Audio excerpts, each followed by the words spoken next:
Всем доброго времени суток, передает и показывает Тенкин. Как я и обещал, в этом ролике я расскажу о вспомогательном вооружении кораблей, а именно о орудиях ПМК и торпедах. Начну с орудий противоминного калибра. Их можно поставить на линкоры и линейные крейсера всех наций, а также на легкие и тяжелые крейсера США, за исключением крейсеров типа Атланта и Амаха. На них можно вместо ПМК поставить торпеды. Давайте я начну с крейсеров США. Для них калибр орудий ПМК сопоставим с главным калибром эсминцев, то есть максимально можно поставить 138 мм орудие. На самом деле здесь абсолютно такой же рейтинг полезности, что и у ГК эсминцев. Ну, то есть 138 мм самые мощные, потом идет их фиолетовая вариация и 127 мм золотые спаренные американские орудия. Однако в прошлом ролике я забыл сказать, что данные пушки являются универсальными, то есть они добавляют кораблю еще и характеристики ПВО. Теперь я перейду к ПМК линкоров. У них можно поставить максимально ПМК калибром 155 мм, то есть как главный калибр легких крейсеров. Однако не всем можно поставить орудия такого калибра. Например, линейному крейсеру Худ и всем линкорам США максимум можно поставить 138 мм орудия, то есть как у американских крейсеров. Однако с ПМК у линкоров не все так просто. Наверняка каждый из вас, уважаемые зрители, сталкивался с лодками камикадзе, которые прорываются к вашей основной линии, чтобы взорваться. Например, в ежедневном задании, где надо продержаться некоторое время против таких лодок. И тут кажется, что все просто. Поставь 155 мм золотые фугасные орудия и дело с концом. Однако они не самые эффективные, потому как лодки движутся быстро. А как я говорил в прошлом ролике, скорость полета фугасного снаряда самая медленная среди всех типов снарядов в игре. Да и перезарядка у таких орудий приличная. Поэтому есть смысл взять вот эти 152 мм британские прототипные стволы.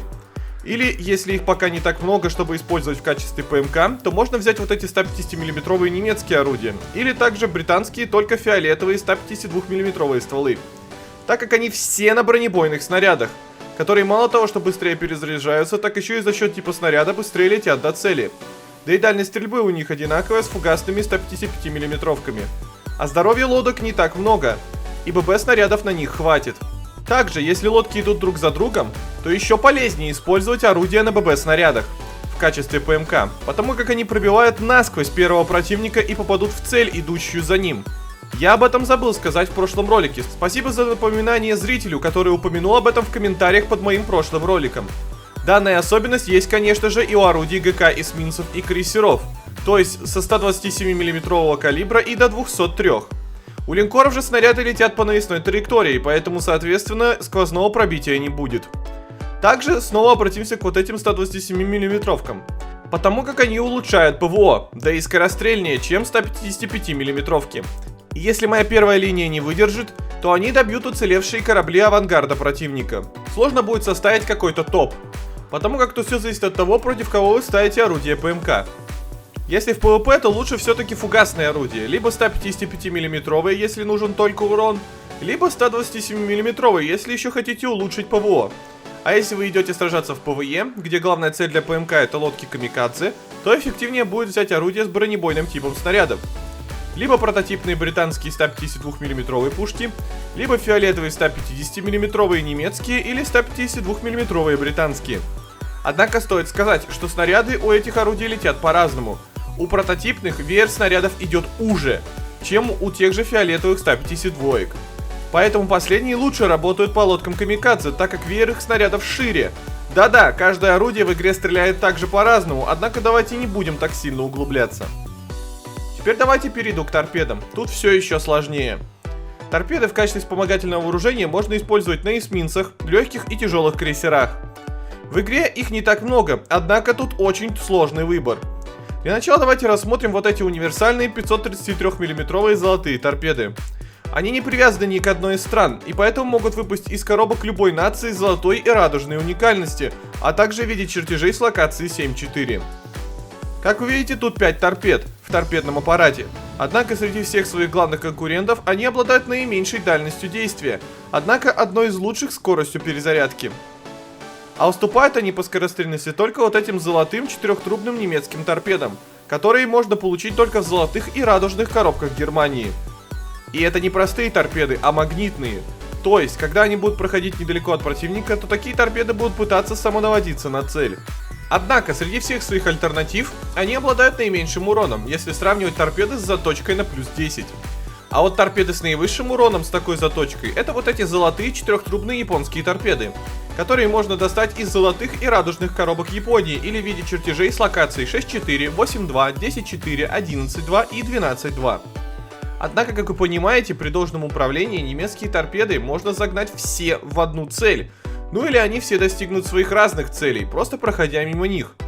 Тогда как эти японские 610 мм и универсальные 533 мм могут вообще ни в кого не попасть, если неудачно пустить торпеды, потому как они расходятся веером, и каждая торпеда в отдельности идет по прямой линии.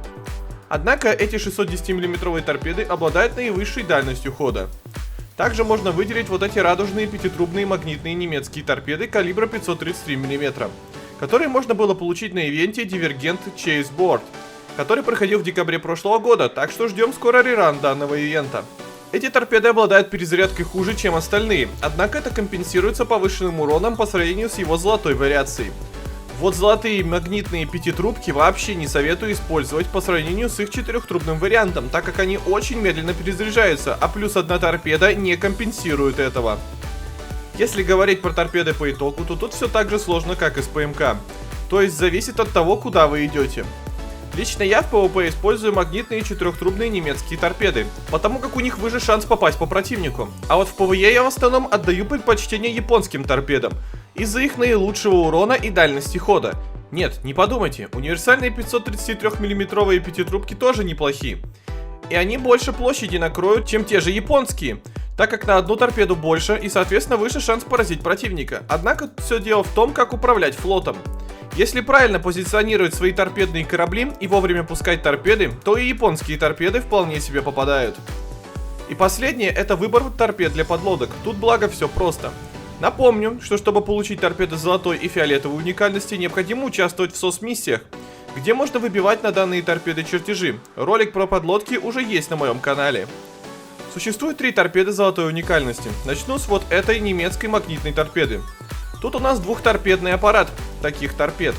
Обладают наилучшей перезарядкой и наилучшим уроном по любому типу брони. Теперь переходим к японскому аналогу, у которого также 2 торпеды в аппарате. По перезарядке и урону уступают только немецким торпедам.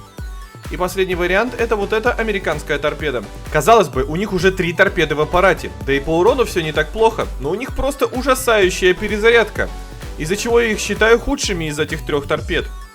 Потом можно выделить фиолетовые торпеды, тут выбор больше. У каждой из этих 3 наций уже по 2 торпеды такой уникальности. Я бы больше всего выделил вот эти 2 немецкие торпеды.